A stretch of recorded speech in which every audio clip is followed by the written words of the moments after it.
Բարև սիրելի հայրենակիցներ, եթերում կրկին քաղաքական խաչմերուկն է։ Մի փոքր ուշ ենք պատրաստում այսօր մեր հաղորդումը, բայց շատ ավելի լավ է, քանի որ ավելի շատ հարցեր են կուտակվել քննարկելու եւ ոչ միայն Հայաստանի շուրջ, նաեւ աշխարհում կան կարևոր իրադարձություններ, Հայաստանի շուրջ կարևոր իրադարձությունները շատ են եւ Հայաստանի ներսում պատկերացրեք կարևոր իրադարձությունները նույնպես շատ են։ Ներքաղաքական ակտիվություն է նկատվում տարբեր առումներով եւ մենք այս հաղորդման մեջ կխոսենք թե ինչ է կատարվում Հայաստանի ներսում, Հայաստանի շուրջ եւ աշխարհում։ Կարծում եմ ավելի համեմատաբար ծավալուն եւ երկար հաղորդում կլինի, քանի որ իրոք շատ կարևոր հարցեր են կուտակվել քննարկելու։ Նույնիսկ կարծում եմ ժամանակ չկա քննարկել Արարատ Միրզոյանի հանդիպումները Լյուքսեմբուրգում կամ ազգային ժողովի Հայաստանի ազգային ժողովի նախագահ Ալեն Սիմոնյանի հանդիպում Ադրբեջանի մեջլիսի ղեկավարի հետ, ազգային ժողովի ղեկավարի հետ ավելի կարևոր հարցեր կան։ Գիտեք, Փաշինյանը հիմա գտնվում է Թբիլիսիում եւ հանդիպել է արդեն Կոբախիձեի հետ, Վրաստանի վարչապետ Կոբախիձեի հետ։ Վարչապետին օդանավակայանում դիմավորել է Վրաստանի արտգործնախարարը, հետո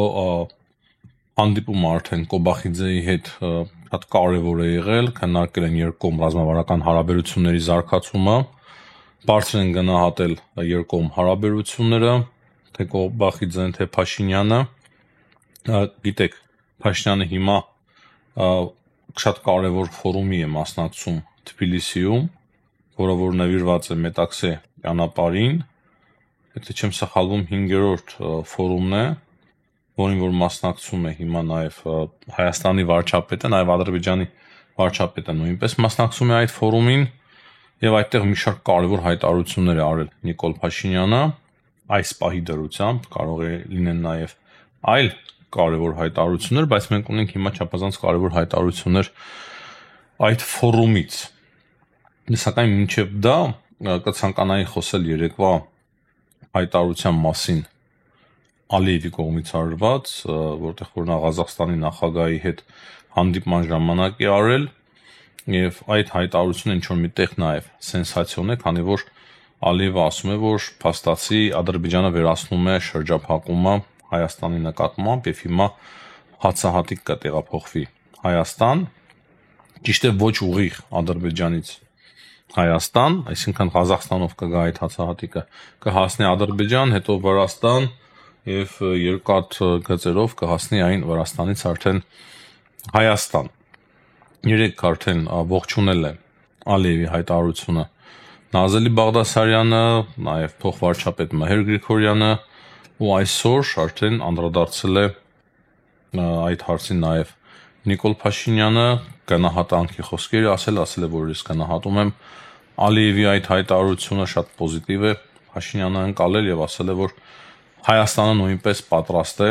հիմա ոչ միայն քաղաքականապես, այլ նաեւ տեխնիկապես, նույնիսկ մոտակա օրերի ընթացքում ապաշրջափակել Ադրբեջանի համար ճանապարհը դեպի Նախիջևան, ու այս հայտարարությունները իրոք չափազանց կարևոր է նաեւ Փաշինյանի կողմից արված։ Սա չի նշանակում, որ Ադրբեջանը հիմա միանգամից բացում է Հայաստանի հետ սահմանը, կրկնեմ, Վրաստանի միջոցով է գալու այդ հացահատիկը, բայց Ադրբեջան է մտնելու հետո նոր Վրաստան, Ադրբեջանը չի խոչընդոտելու փաստացի, ըստ Ալիևի հայտարարության, բայց ուղիղ ճանապարհ դեռևս չի բացվում, իսկ Փաշինյանը գնաց ավելի առաջ իր հայտարարությունների մեջ, ասաց, որ հենց հիմա էլ մենք պատրաստ ենք մոտակա օրերս բացել եւ ոչ միայն քաղաքական սա կամք է, այլ նաեւ տեխնիկական հարցերը եւս շատ արագ կլուծվեն։ Բայց արիք ավարտենք դեռ Ալիևի հայտարարությունների անդրադառնալը, քանի որ ինչպես արդեն նշեցի, Տոկաևի հետ հանդիպման ժամանակ հետաքրքիր հայտարարություններ է նա արել, ապա շրջափակումից բացի նա ասել է, որ օգոստոսի 8-ին Վաշինգտոնում կայացած գագաթնաժողովը վերջ դրեց փաստացի Ադրբեջանի եւ Հայաստանի միջև հակամարտությանը եւ մեծ հնարավորություններ է բացում Եվրասիական մայրցամաքի զարգացման համար։ Ալիևն է դա ասում։ Այնտեղ Ղազախստանի նախագահ Տոկաև Ալիևին ասում է, որ ինչպես Թրամփն էր ասում, ցանկանում ենք ընդգծել, որ Ադրբեջանի եւ Հայաստանի հակամարտությունը խաղ կարգավորման հռչակագիրը պատմական նշանակություն ունի ու նրա խոսքերով, ինչպես նշել է Դոնալդ Թրամփը, դուք գտնվելով շատ ուժեղ դիրքերում, Ադրբեջանին է ասում, այնուամենայնիվ գնացիք նման չափազանց կարևոր փաստաթղթի ստորագրման։ Կոմպլիմենտ է անում Տոկաևը Ալիևին, որ դու հաղթանակած էիր, փաստացի դա է ասում։ Ավելի լավ դիրքեր ունեիր, ամուր դիրքեր, բայց այնուամենայնիվ գնացիր խաղաղության կնքմանը։ Այնինչ մենք շատ լավ գիտենք, որ Ալիևը այլ տարբերակ չուներ, չէր կարող մերժել Դոնալդ Թրամփին։ Դա մենք շատ պարզ ենք հասկանում, բայց ահա ղազախները, թուրք եղբայրներ են, ինչ ասես, այդպես են պատասխանում Ալիևին, փորձում են ավելի լավ տպավորություն գործել Ալիևի վրա։ Այդտեղ մի հետաքրքիր եւ չափազանց կարևոր նյուանս կա, երբ որ Փաշինյանը երախտիկի խոսքեր է ասում, նա նաեւ շնորհակալություն է հայտնում Ղազախստանի նախագահին եւ Վրաստանի վարչապետ Իրակլի Կոբախիձեին։ Այսինքն այս պայմանավորվածությունների մեջ Ղազախստանը եւ Վրաստանը եւս չափազանց փաստացիապես է դուրս գալիս, որ չափազանց կարևոր դերակատարություն են ունեցել։ Դրա համար Փաշինյանն ասում է, որ հենց հիմա էլ մենք պատրաստ ենք բացել ճանապարհը Ադրբեջանի եւ Թուրքիայի համար, թուրքական բեռների եւ ադրբեջանական բեռների համար։ Փաշինյանը նաեւ ասում է, որ մոտակա ժամանակներս հնարավոր է արդեն Հայաստանի եւ Թուրքիայի միջև սահմանի բացումը, դրանց բացի երեք Ռուբեն Ռուբենյանն է հայտարարությամբ հանդես եկել, որ արդեն երկաթգիծն է վերանորոգվելու եւ երկաթգիծն է գործարկվելու։ Բայց այստեղ որն է ամենակարևորը ինձ համար։ Ես որքան վերլուծում եմ եւ հասկանում եմ ու հանգում եմ այն եզրահանգման, որ Ալիևի այս հայտարարությունը հետաքրքիր էր, բայց նաեւ կարող է խորամանկ ինչ որ քայլ պարունակել իր մեջ։ Նա ասում է, որ տեսեք, մենք արդեն ապաշրջափակեցինք Հայաստանի համար ճանապարհը, թեկուզ հայտարարությունների մակարդակով, բայց հետո սկսելու է շատ ավելի արագ պահանջել Հայաստանից, որ ահա Հայաստան տունել ապաշրջափակիր, ճանապարհը տրամադրիր, ինչպես որ ստորագրել ես, ինչպես որ պայմանավորվել ենք, եւ ամբողջ աշխարհին ասելու է, որ մենք ահա տեսեք, ապաշրջափակել ենք, բացել ենք Հայաստանի համար այդ խոչընդոտները, հանել ենք, վերացրել ենք, իսկ Հայաստանը չի շտապում բացել ճանապարհը, ինչ որ նման խաղեր կարող է եւ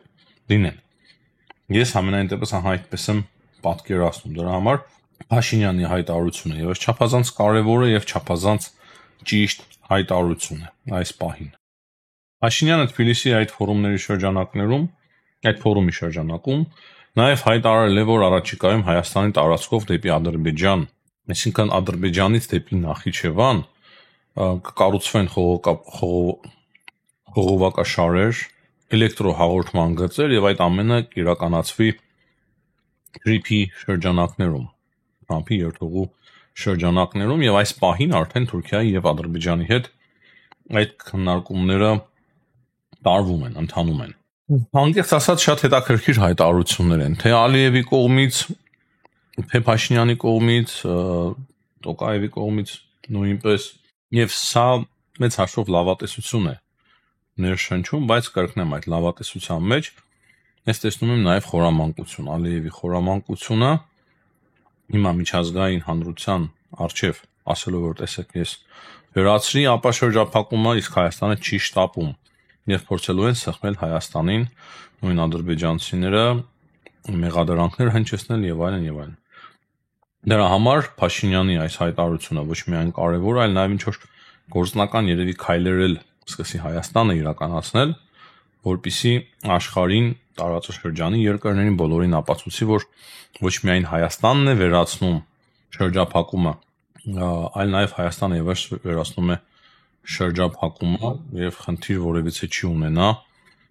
բեռների փոխադրումը թույլ տալու հետ կապված։ Կարծում եմ այս պահին այսքանը տվյալ հարցի շուրջ, կրկնեմ, շատ կարևոր հայտարարություններ ունենք, հիմա տեսնենք, թե գործնականում ինչպես կկիրառվի այդ ամենը եւ Հայաստանին վերաբերող հարցերից ավելի շատ արտաքին հարցերին վերաբերվող մի տեղեկություն ևս, որ Ռուսաստանը մեծ խնդիրներ է ստեղծում հայկական բեռնատարների համար, հատկապես վարորդների համար, նրանց ներկայությունը Ռուսաստանի տարածքում սահմանափակելով 90 օրով, փաստացի դուրս է գալիս, որ Ռուսաստանը ամեն ինչ անում է, որպեսզի կապը ՄԻԱՏՄ-ի շրջանակներում Հայաստանի եւ Ռուսաստանի միջև խզվի, ճնշումներ այդպիսով գործադրի Հայաստանի վրա, եւ հիմա Հայաստանի կառավարությունը դիմել է Ռուսաստանի իշխանություններին, որպեսզի այդ ժամկետը երկարաձգվի 180 օրով։ Դե ինչ, եթե ռուսները ցանկանում են Ռուսաստանի Դաշնությունը, մենք շատ ավելի արագ դուրս կգանք ՄԻԱՏՄ-ից եւ շատ ավելի արագ դիվերսիֆիկացիա կիրականացնենք Հայաստանի տնտեսության եւ շատ ավելի արագ տեմպերով կմերձենանք Եվրամիության։ Իրենք թող մտածեն, իրենք մտածելու բան ունի, քանի որ Ուկրաինայում մեծ խնդիրներ ունի, շատ մեծ խնդիրներ ունեն, թե տնտեսապես, թե ռազմական առումով եւ կարող է ավելի մեծ խնդիրներ, քան ուներ Խորհրդային Միությունը փլուզումից առաջ։ Դրա համար թող իրենք մտածեն, թե ինչ են անում եւ ինչի են անում։ Հայաստանը չի գանում նման սարացումների, Հայաստանը նման խնդիրներ եւ խոչընդոտներ չի ստեղծում, որոշումը իրենցն է ամեն դեպքում։ Ճիշտ է, պահի տակ ժամանակավոր դժվարություններ կունենան հայերը, Հայաստանի Հանրապետությունը, Հայաստանի քաղաքացիները, բայց միանշանակ ոչ միայն կգոյատևենք, այլ կամրանանք եւ առաջ կշարժվենք ու ավելի լավ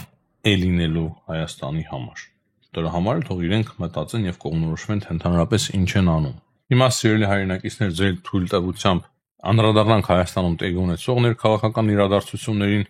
Գյումրու պահով կարծում եմ բոլորի համար ամեն ինչ պարզ է։ Ինչու ձերբակալվեց Վարդան Ղուկասյանը։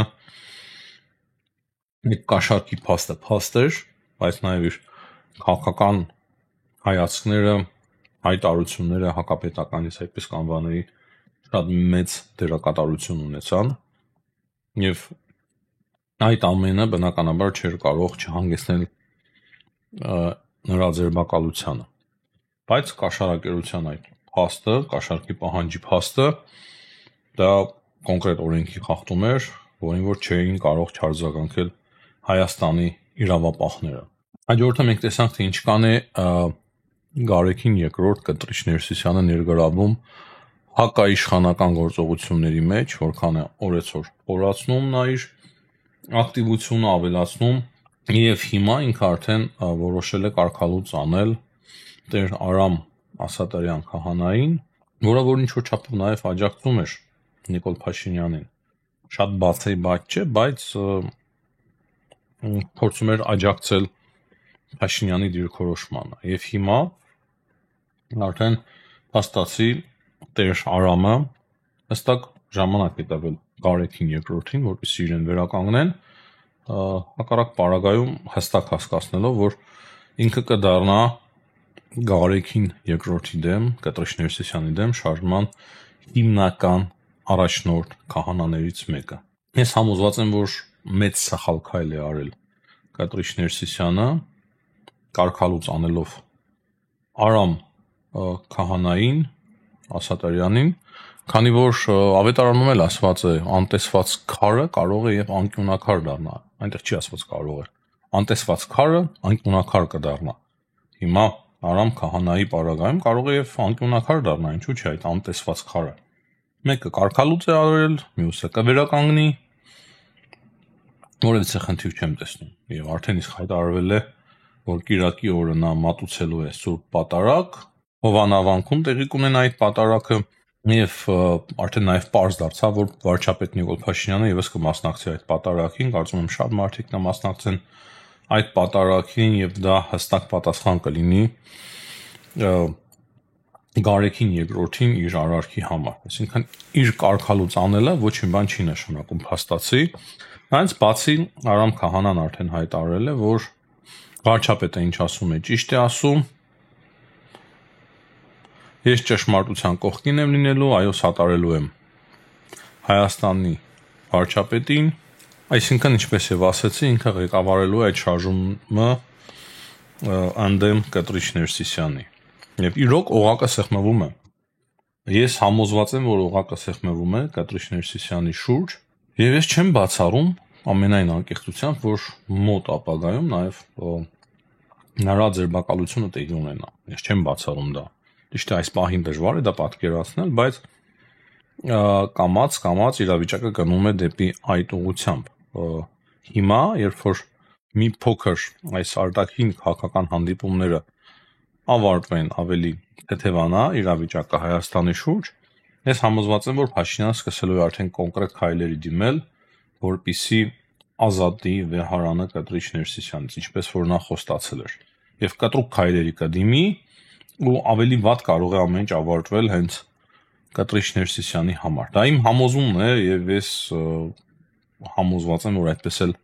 կլինի։ Եվ այդ քայլերը, որոնք որ հիմա նա անում է, կտրիչ Ներսիսյանը,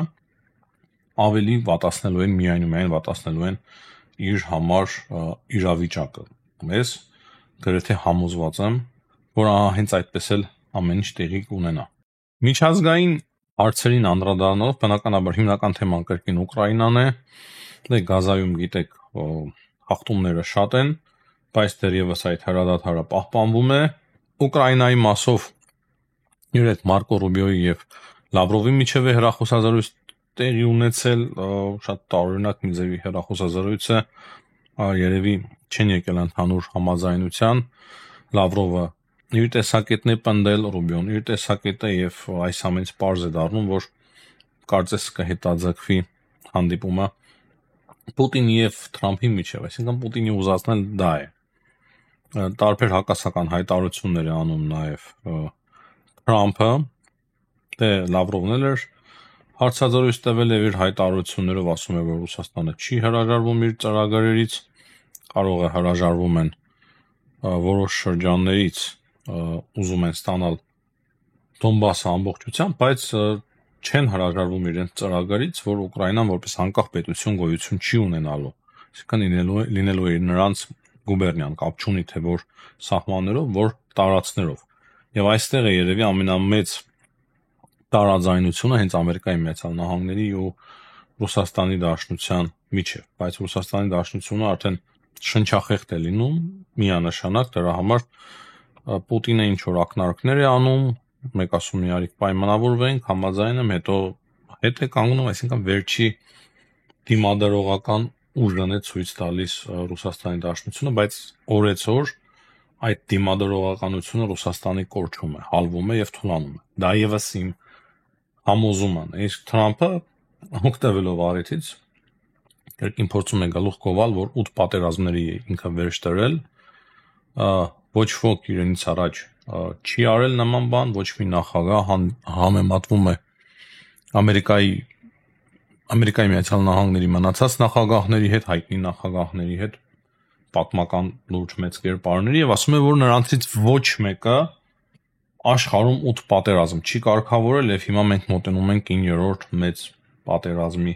կարգավորմանը, որպեսզի պատերազմը ավարտվի Ուկրաինայի եւ Ռուսաստանի միջև։ Սա էր ամենակարևորը, սիրելի հայրենակիցներ, ինչի մասին ուզում էի խոսել այս հաղորդման շրջանակներում։ Հաջողություն եմ մաղթում բոլորին, ցտեսություն, կհանդիպենք։